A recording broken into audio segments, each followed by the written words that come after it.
experience. Thanks for tuning in. If you like this video, please give it a like, comment below, and take a moment to subscribe to our channel. New Richmond is a beautiful and peaceful town in the Gaspé Peninsula of Quebec.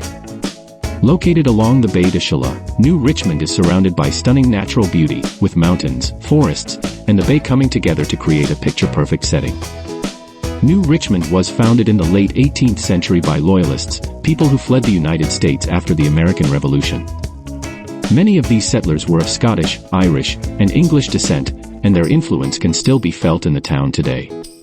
The Baie de Chaleur, or Bay of Warmth, is one of the main highlights of New Richmond. It's known for its warm waters, sandy beaches, and stunning views. The bay is a haven for wildlife, and you might even spot seals or whales in the distance. The Petite Cascapedia River flows through the area and is a popular spot for fishing, especially for salmon.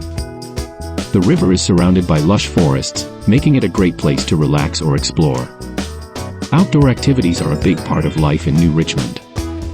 Whether it's hiking, kayaking, or snowshoeing in the winter, there's always something to do for those who love the outdoors. New Richmond is a hidden gem in the Gaspé Peninsula. With its rich history, beautiful landscapes, and welcoming atmosphere, it's a place that stays with you long after you visit.